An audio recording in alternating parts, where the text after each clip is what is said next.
Friday is often called Good Friday. And one might ask, why is it called Good Friday when it's the day that Jesus is crucified? There are many thoughts on it, but something to consider is in those days, the word good meant holy. And the fact that Jesus died on the cross on that day and shed his blood to give us the gift of eternal life, it's considered a holy day. Now, in the Bible, it tells us in Matthew 27 that early the morning on Friday, the religious leaders decided to turn Jesus over for death, and they took him to Pilate. When Judas had heard what was happening, he realized that he had turned over an innocent man, and he felt incredible shame. So he went to the religious leaders, and he said to them, I have turned in an innocent man. And they said, who cares? What's that to us? That's your problem.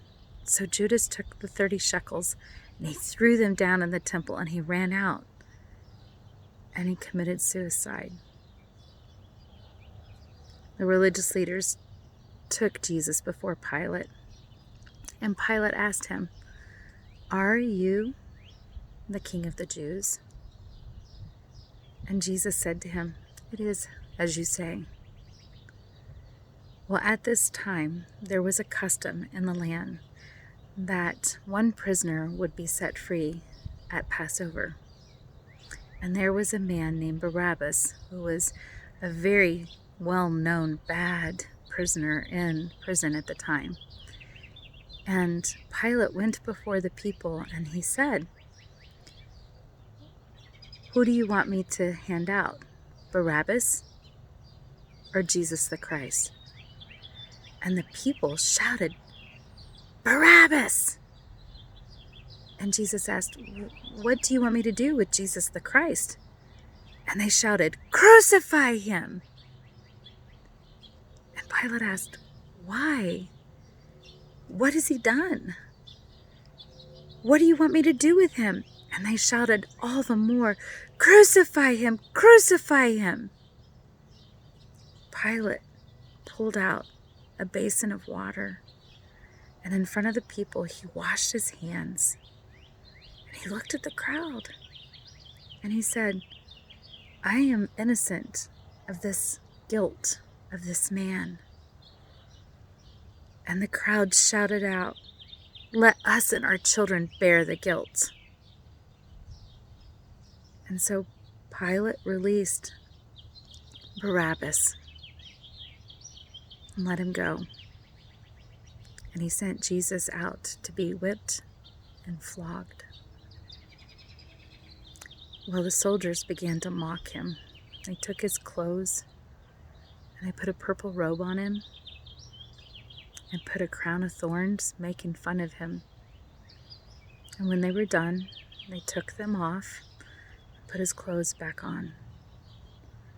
And then they sent him off into the city. Well, as he was walking through the city, they made a man named Simon from Cyrene carry the cross up the hill to Golgotha, the place of the skull.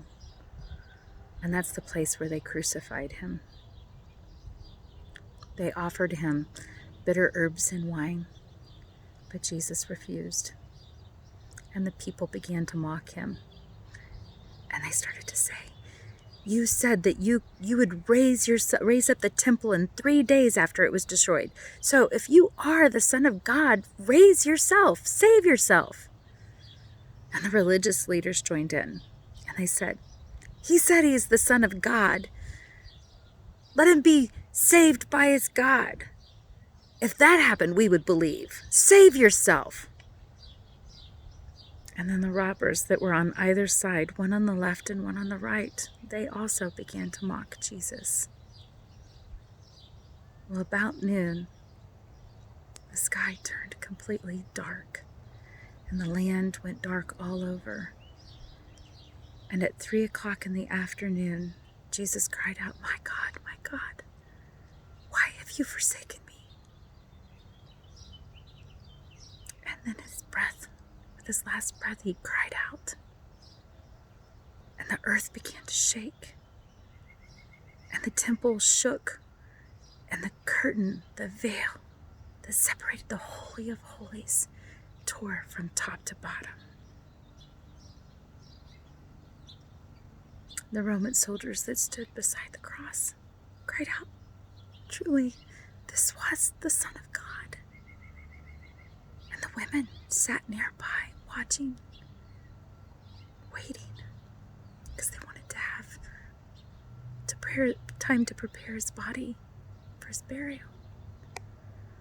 Well, Joseph of Arimathea, a man who had become a follower of Jesus, went to Pilate and said, "Can I please have his body?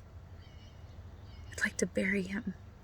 So Pilate gave him permission, and he went and got Jesus' body and wrapped it in linen cloths and took him and put him in a tomb that he had carved out of a rock, and he rolled a stone in front of it. Mary Magdalene and Mary sat and watched as all these things happened.